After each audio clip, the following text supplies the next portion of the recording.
Iya Bapak, jadi penanya. Dan sedih. Ya, namanya kita harus belajar. Nah, ini karena pagi semua. Pagi.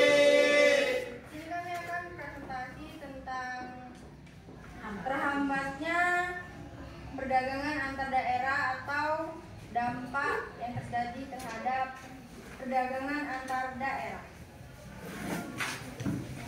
Apa saja hambatan yang sering muncul dalam perdagangan antar daerah, yaitu adanya perbedaan sumber daya alam, infrastruktur yang tidak memadai, kebijakan pemerintah, biaya logistik yang tinggi, dan perbedaan harga dan standar kualitas. Mengapa hambatan tersebut bisa terjadi? Dikarenakan setiap daerah memiliki karakteristik sumber daya yang berbeda, lalu adanya keterbatasan jalan juga, terkadang kebijakan pajak transportasi yang tinggi.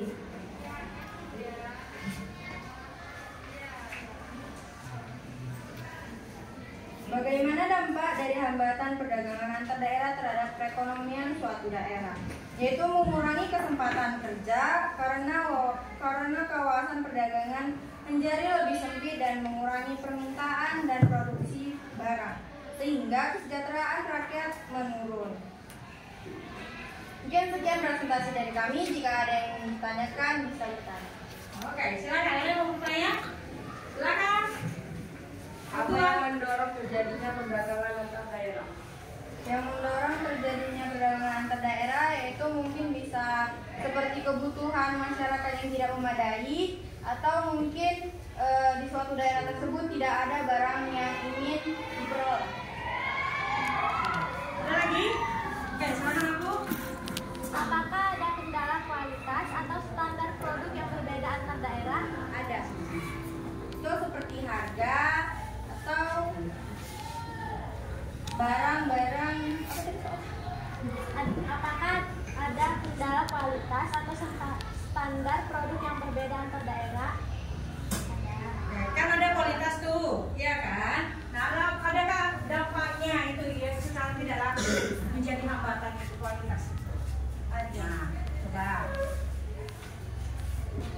Coba kira-kira ada nggak dari kualitas barangnya, standarnya ini ada nggak menjadi hambatan?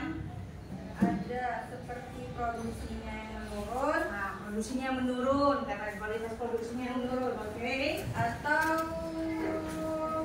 kesempatan kerjanya yang sempit. Karena kan produknya bahan baku itu tidak datang, jadi apa kesempatan untuk memproduksinya itu apa? Singkat ya. Oke. Ada lagi? Ada lagi aku?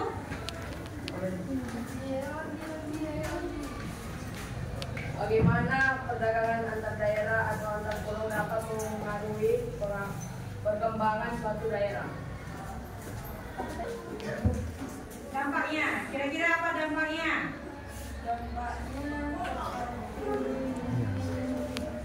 Tertangan nanti. Yaitu adanya keterbatasan jalan, pelabuhan, dan transportasi memengaruhi arus distribusi barang antar daerah. Oke, ada lagi? Oke, silakan aku. Apa hambatan utama dalam distribusi barang antara daerah atau negara? Hambatan utama, apa yang menjadi hambatan utama katanya? Kan ada beberapa hambatan, tapi yang jadi hambatan utama itu adalah Biaya logistik yang tinggi. biaya logistik, artinya transportasinya yang tinggi ya. Ongkir, kalau cerita kita ongkirnya. Oke, ada lagi yang mau bertanya? Ada? Oke.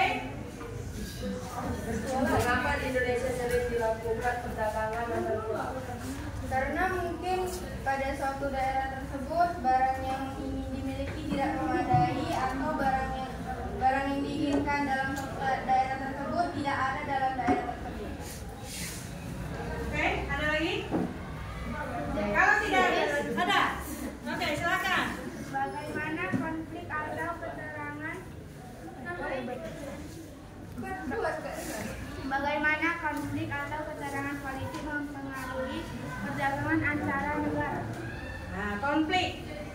konflik masalah, misalnya kita lagi nggak bayan nih sama Malaysia misalnya.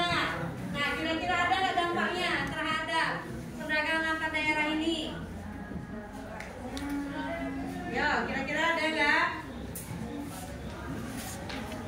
Apa yang terjadi kalau kita mengalami konflik terhadap perdagangan? Tidak bisa mendapatkan pekerjaan, atau mungkin barang-barang yang diproduksi dari daerah tersebut menjadi tidak bisa dijual kembali. Tidak bisa dijual kembali ya, artinya barang yang mau kita jual ke daerah mereka nggak jadi ya, karena kan ada masalah. Oke, ada lagi? Oke. Yang tanya. Oke, ayo silakan tanya. Sendiri. Apa yang dimaksud dengan hambatan biaya cukai? Yang dimaksud biaya cukai dalam apa yang dimaksud dengan biaya cukai dalam hambatan perdagangan antar daerah? Ya, apa itu biaya cukai dalam perdagangan antar daerah? Ada nggak?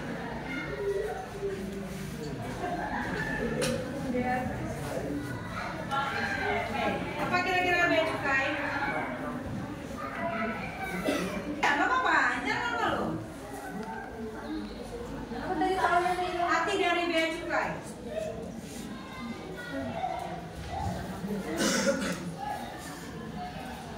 Oke, silakan. Itu perusahaan yang mengirimkan atau mengantarkan suatu produk